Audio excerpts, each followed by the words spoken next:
Welcome to Two Gals and a Glass Half Full. We are two physical therapists just trying to live healthy most of the time and doing our best to see our glasses as half full. Some days that is much harder than others. So we like to interview others that are more knowledgeable than us and teach us about those things we don't know. So today we're doing a part 2 series back with Dr. Anna. But first, Dr. Jess, what do you have in your cup? So I still am drinking the same kombucha that I was drinking earlier. I haven't gotten that far into it. It's quite tasty. I would recommend I was it. gonna say, you liking it? Yeah. What brand is it? 221 kombucha BC. Never heard of it. Yeah, like I said, I've been trying to test out different ones. I'm trying to go for some more probiotics, especially after I had a kind of a nasty head cold. So trying to stay hydrated and stay on top of my probiotics. So Dr. Bobby, what's in your glass? Since we're in part 2, I'm also still on this sweetened hibiscus tea, passion fruit, but I'm actually really liking it. I'd never had it before. So awesome. Very cool. So who we have with us today is Dr. Anna Reade. She's a good friend of mine. And Dr. Anna, what's in your glass? I've now switched to water. Not very exciting, but the general drink of choice for the day. So good to stay hydrated. It's warm out, summertime. All right. So Anna, tell us a little bit about you. So I'm a scientist that works for the Natural Resources Defense Council. It's a large environmental and public health nonprofit group. And I specifically work kind of at the intersection of science and policy to inform policy, help protect us, our health, and the environment from toxic chemicals. I love it. So good. So good. Yeah. Now, this is the second part. So if you are joining in for this episode and didn't listen to the first episode, that's fine. This will still be helpful. I would recommend that you go back and listen to the first episode because there is some really good quality information as to the why toxin-free living is valuable and important. What we're going to do in this episode is take it a little bit of a step further, and let's talk a little bit more about why some of these products, it's important to look into a couple of different things. So I'd like to talk about some body products, things that we put on, like shampoos, lotions, things like that. And then we've got the category of cleaning products, and then we've got the category of food. And so really trying to delve into each of these. It's not super expansive by any means, but really kind of seeing that there are differences in each of these products that we want to have some awareness towards. So Dr. Anna, first, I'm actually really interested in food and agriculture. And when we talk about toxin-free living, if you go to the store and you're a consumer to buy it, that's obviously different than if you're growing it. But let's say we're on that consumer side and we're in the grocery store and we're trying to figure out, is it worth it to pay more for organic? Or do we look at the one that's sitting right there next to it on the shelf that isn't organic and definitely probably less in cost? So why would I choose the organic one? It's a good question. I choose organic, and I'll go into why. But there is a budget concern. Unfortunately, it is more expensive. Right. So when we talked about in the last episode, if you need to pick and choose, that's okay too, right? Like if budget wise, like something's really expensive, that's then you go non-organic for that. That's fine. Try to go organic when you can if there's not a big price difference. But the reason why I buy organic is because pesticides, they are designed to kill organisms. And unfortunately, we have a lot of similar biology as the things that the pesticides are targeting. A good example is OP, so organophosphates. One of the most famous ones is chlorpyrifos. If you have seen on the news at all, there's a big fight about chlorpyrifos and the use of it on fruits and vegetables. Those target development of the nervous system. So they actually they disrupt our neurobiology. They had been found that no level was safe use on fruits and vegetables. They left trace enough amounts to where you would actually affect the development of a child's brain. Unfortunately, for a while, it still wasn't banned, and it took a long time to control that pesticide. But unfortunately, there's a whole family of those. And so pesticides are meant to hurt biological organisms, and unfortunately, they can also hurt us. So they can affect our development, they can affect our neurobiology. And so not being exposed to that is a really good endeavor. But you know, for a while, the types of pesticides that we used, you could maybe wash the fruit or vegetable really well. You can't do that often anymore because pesticides have gotten better. They've been designed better, and a lot of them are called systemic pesticides, systemic toxicants. What they do is they actually, you know, they go into the root structure, they go into the actual plant or fruit, instead of being just sprayed on the top. They're more effective if they're actually part of the plant. And that means that you can't wash it off, unfortunately. And so there's no real way to figure out what type of pesticide has been used on a plant or on a crop. And so that makes it kind of just general rule of thumb to assume the worst, unfortunately, and to go organic when you can. And I will say going organic is very costly for farmers. The process, you have to be pesticide free for, I think it's 3 years. It's a significant amount of time before you can actually have that label. And yet you have to sell your products not labeled organic, even though it's more expensive. You know, it requires more work to grow crops without pesticides. So sometimes, like when I'm at a farmer's market, instead I ask, are you pesticide free? That way, groups of, you know, like I learned this when I went to a farmer's market, and I'm like, are you organic? And they're like, well, we're pesticide free. We're working on our organic certification. And I'm like, well, then that's something that's good to support, right? Because it takes a lot to be able to make that switch. Mm-hmm. Now, one thing I've heard, and I know there's a lot of misinformation out there, so maybe you can speak to it, is if budget wise, you know, you can't go organic or grass fed or anything with anything. Mm-hmm. One thing I had been told by someone is it's better to do like your meat, if you have to choose, like making sure your meat is more like antibiotic free or like that versus the vegetables, if you're choosing one over the other. Is there any Mm-hmm. truth to that? Oh, picking between what would be the lesser evil, I guess, right? Yes, right. Yes.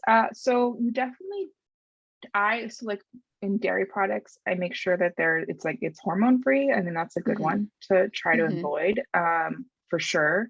Obviously grass fed is going to probably be the healthiest for the environment for you, but it doesn't necessarily need to have it grass fed. Antibiotics are really important. The use of antibiotics, we need to stop using those on livestock as much as possible. But you individually, if you're making a choice between one or the other, it's not necessarily, I would actually go more for the pesticide free. So the issue with antibiotics is that if you give, say, cattle, a low dose of antibiotics all the time, it helps them grow faster, and it sort of helps deter, cattle from getting sick. But the widespread use of antibiotics that we use for our own, like in a clinical setting, basically means that this is one of the sources of all these antibiotic resistant bacteria that we are now facing. So antibiotics are these miracle pills that you just, like, you're sick, you get to take this pill, and then 7 days later you are done with it, right? Like it fixes the problem. Those are being compromised. In other words, because we use them so much that we're selecting for bacteria that are resistant to those chemicals, to the antibiotics. And so it's already an issue with overprescribing amongst the human population. But then you realize that a huge percentage of the antibiotics that we use in the world today is actually used for just making livestock grow a little faster. It's a big problem. And so those antibiotics are being put at risk in terms of being effective for us in like a health setting, just because we're using them in livestock. And so that's why we really push to have people buy antibiotic free meats, and why we're pushing to just limit the ability to use antibiotics in livestock unless the cow or the chickens are obviously sick. Yeah. Mhm. Thank you. I think that's super helpful, because it is two different issues for sure. Right. When we're thinking about food as well. So I think one of the other topics is things that are packaged and ready to go. And a strategy that I've used is I turn that packaging over, and I try and find things that have 5 ingredients or less, or at least words that I can read. Even if it's not 5 or less, at least I can read them. That's not possible every single time by any means, but do you have any other strategies that you use for products that are already like in a bag, in a box, somehow sealed? Right. So this is another piece of advice that's really hard to follow because, it all depends on your budget and your time. Right. These are luxuries, right? Money and time. Prepackaged food is really easy to grab a bar for your kid versus make a full snack box or whatever, right? Yep. And I get it, but if you can, it's worth trying, because packaged foods are just, the more process they go through, the more likely they're going to pick up some sort of contaminant in the processing.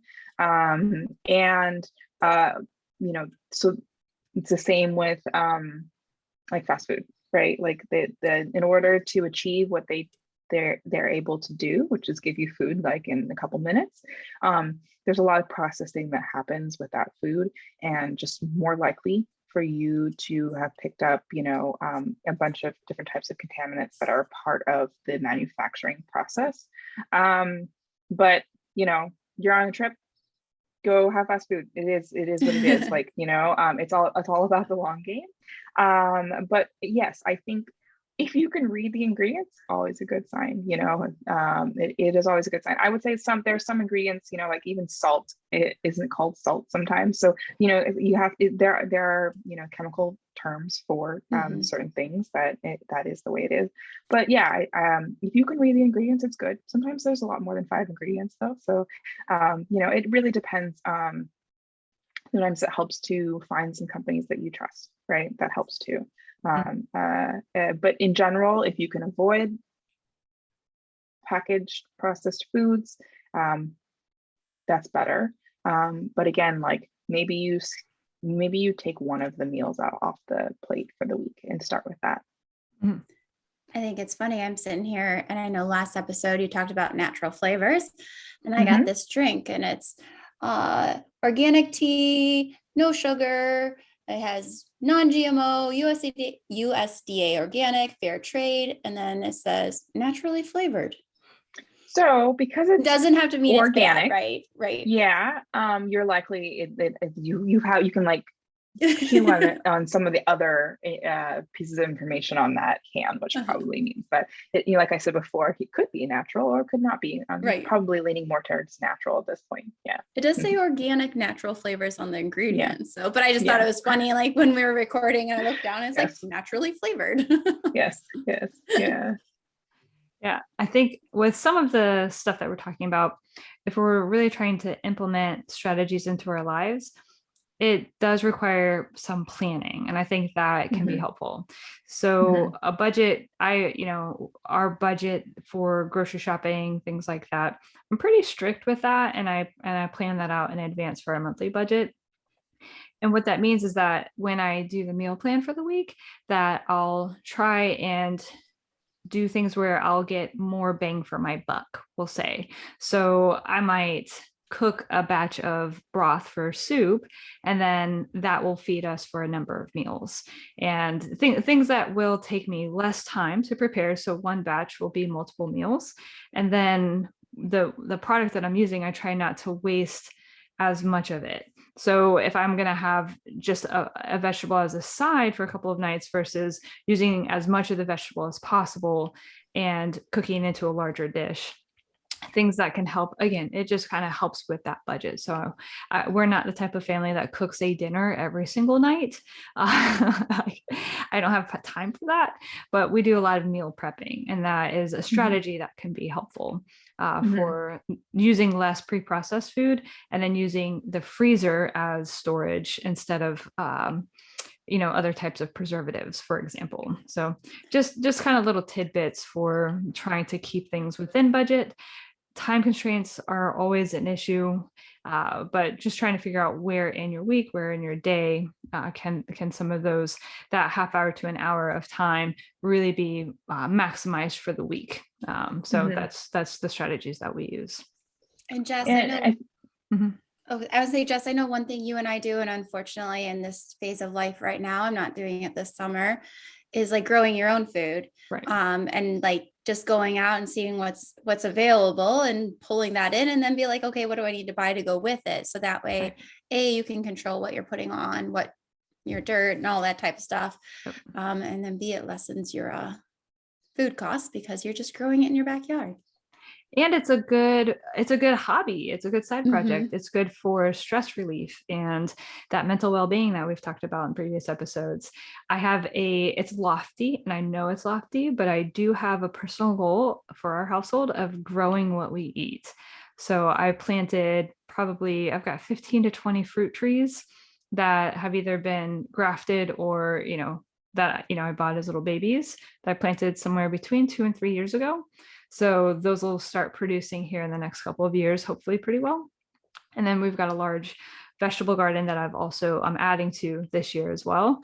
And I do a lot of testing. Everybody says it takes about a decade to really get a garden into a good place where you can trust your yields, know how something's going to perform, where it needs to move in the yard, how much sunlight, how much water, some stuff, when should you plant it, how cold hardy is it, all of that stuff, how much do we need for the pollinators, so the flowers.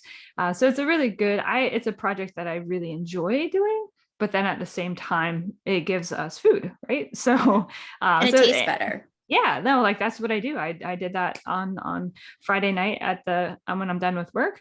I go look in the garden, I see what's ready. And then on Saturday mornings, when we go through the grocery list for the week, it's all based around what I need to fill in, because I'm currently not producing enough to feed us. And maybe I never will, but it's a goal. So I try. Yeah. I love it. And I think that's awesome. And you're definitely producing a lot more than I am. Mine's much more of a hobby. But I will say that it's really important to acknowledge that there's a lot of food deserts out there, and there's a lot of people who can't grow their own food, and there's a lot of people who don't have access to even, the choice of organic. And so, I think really doing the best you can, everything from the being as badass as Jess and growing all that food and fruit trees, to even if you you're having a hard time getting anything other than processed foods, maybe you switch to water, instead of having sugary drinks or processed drinks. Whatever it is that you can do is always a great step forward. And then of course we have to fight the battle to make the whole system a little bit more fair, so that people can make those types of choices and can have access to kind of the things we're talking about. I think that having access to healthy food, unfortunately, is this huge luxury that we can, everybody can make the choices within their sphere, but unfortunately sometimes people's spheres are really limited. And so I think I would look at kind of what you're putting into your body as this privilege and challenge, right? To to feed yourself well. So I will maybe plant a few more things in my box. But I will say that, one thing that I did think of is that farmers markets, if you can find them anywhere near you, they will usually be cheaper. The organic produce will be cheaper than if you find it in a store. So if that's possible, I find that going to a farmers market it takes more time. But my kids love it. And so it's kind of like a family outing. You can see where things come from, and that helps too with the budget. Yeah, I miss my garden. I miss it right now, but it's just one season, one time. And that's the thing for me. It's a hobby that I enjoy. So it's not something that's work. It's actually opposite of work for me, but other people have different hobbies, which is fine. It doesn't have to be gardening. Mine just happens to fill two different roles for me. That helps us with food, and it also helps me with stress reduction and just like having that peaceful environment. So it's kind of it's a 2-for-1, which is great for me. Not necessarily for everybody. So that's kind of the big picture of food, right? That's not everything about food by any means, but big picture. So let's move forward into some of the skincare products. So we're talking about like lotion, shampoo, things that we put onto our bodies, makeup, things like that. So what are some of the things that we want to kind of consider with those products? Yeah, unfortunately, beauty care, in general is a huge problem. The like sheer number of chemicals that are put into an average, personal care product is staggering. And I think there was a study done on like how the average number of products people put on them a day. And it's actually young female teenagers use the most. It was something over 20 products or something like that. So it's a big deal, right? Because yes, we're putting it on our bodies. And so we're more likely to be directly exposed to it through our skin. Most things, if they're in a beauty product, they're designed to be absorbed into our skin, and so not everything, but so if you're going to tackle an area, a good one to try and tackle. We talked about food goes directly into our body. Personal care products also often go directly onto our body and then eventually into our body, and it's everything from, there's a lot of fragrance that's used in personal care products. And as we talked about in the last episode, fragrance is a catch-all for anything that they want to put in.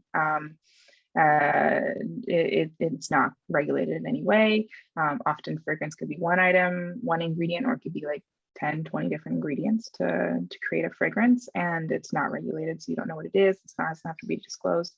And so that's of concern. And there's a lot of people with fragrance allergies now, like they're sensitized to these types of chemicals. And that's because often these types of chemicals they're specifically, chemicals of concern. And that's why, like, when I started walking away from things with fragrance in them, or things that didn't have like a natural source of fragrance, I am very highly sensitized to fragrances now. Like I get into a Uber or something with somebody who's wearing a lot of cologne, and I'm like I'm gagging a little bit, so I'm having a reaction to it. And it's because like I think like you said before, Bobby, when you pull yourself away from some of this stuff, your body reacts to it afterwards. We kind of, I remember being a teenager and using all these stuff, lots and lots of it. So I think, you get used to it, your body gets used to it, but like, once you pull yourself away from it, some of these items end up causing you, to react. So things to look out for. I think this is particularly relevant for being in the COVID era, but a lot of your sanitizers can be of concern. The types of chemicals that are used to disinfect things, they're often overboard. You're seeing medical grade, chemicals being used in everyday products because people want things that will kill everything in sight. And unfortunately, it's not something that we need. Often everything that we need is, can simply be achieved by hot water and soap, like regular soap, or alcohol. Alcohol kills almost everything. So, hand sanitizer, 70% ethanol sprays, those types of base things are good enough. But what we're seeing is that quaternary ammoniums, triclosan, all kinds of more severe chemicals that do not need to be used in our everyday lives in the products like soaps, and those I would try to avoid. For the most part, soap does the job. Soap is basically kind of like a lipid based thing that catches up everything on your hands and gets it off, and that's all you really need. So I find antibacterial, antiseptic, all those kinds of words to be something to look at and see how they're achieving it. That's a good one. Fragrance is something to be worried about. And then kind of general classes of chemicals to be concerned about. And sometimes these are hard to figure out what they are on a label, but they usually have this part of the name in the ingredient are phthalates.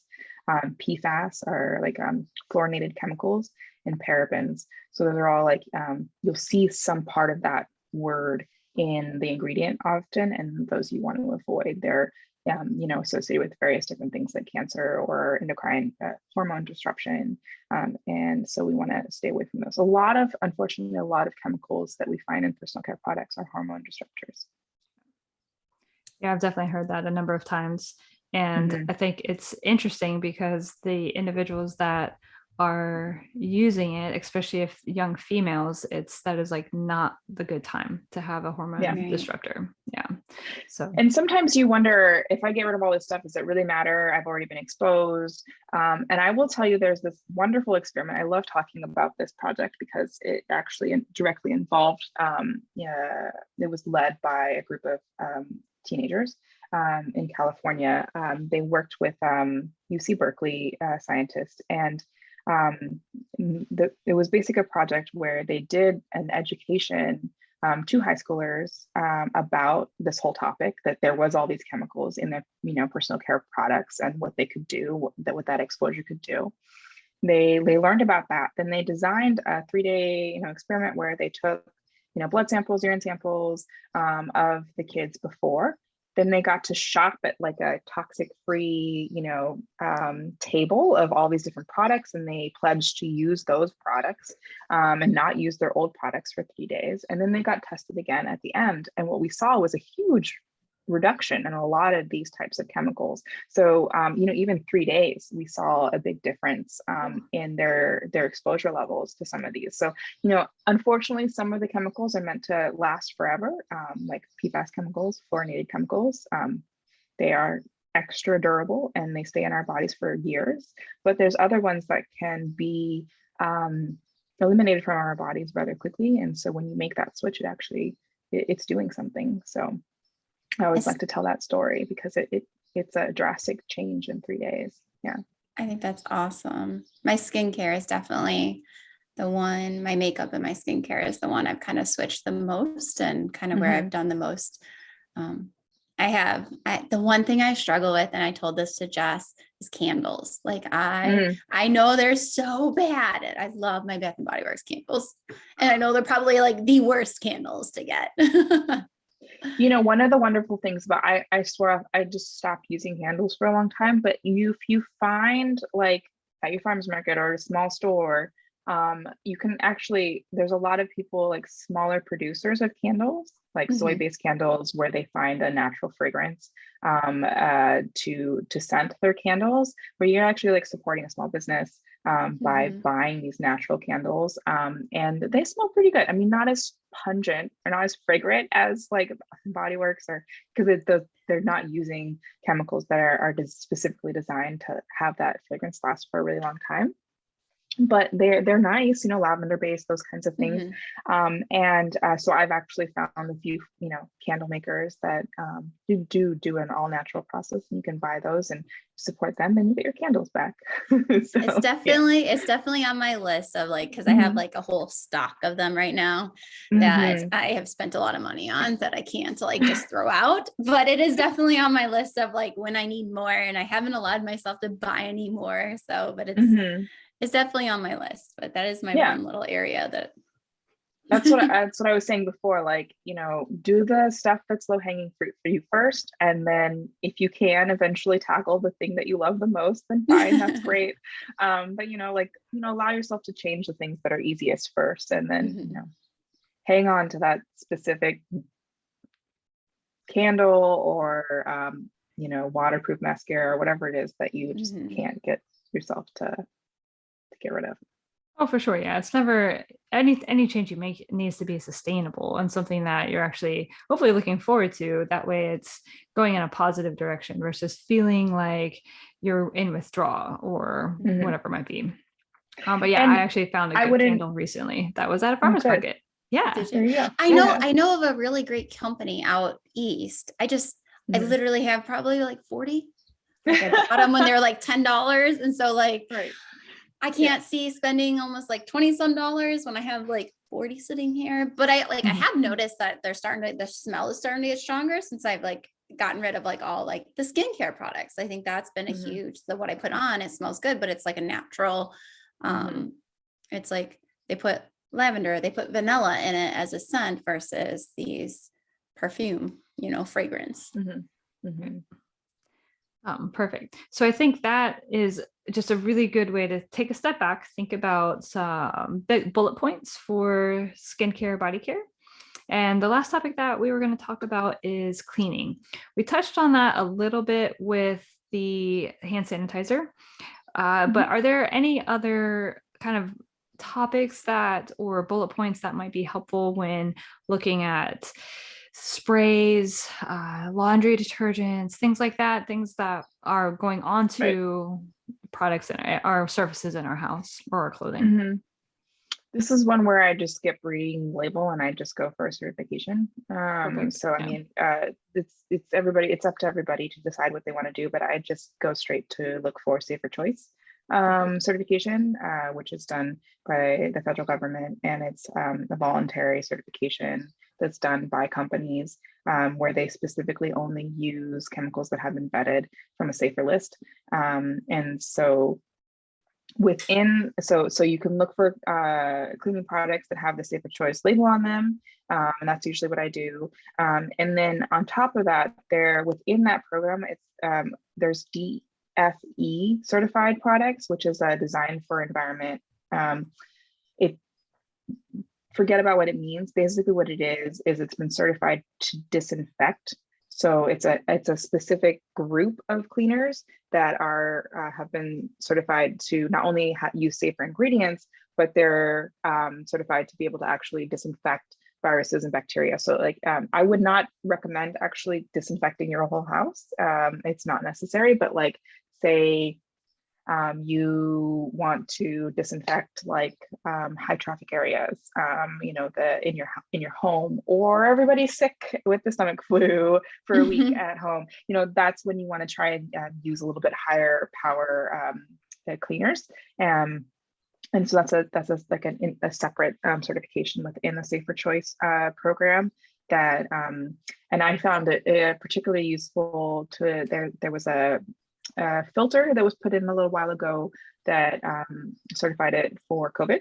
So you could actually just get a list of chemicals of products that use safer chemicals, but also were useful against cleaning for COVID. And so that, I looked that list up.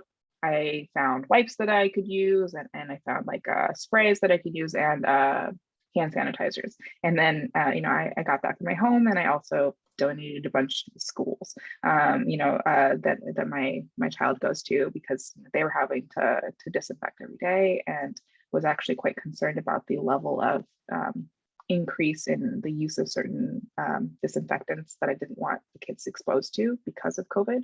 And that's actually been a big concern in our area of work, is trying to educate schools and educators about, yes, you have to do all this disinfecting, but please don't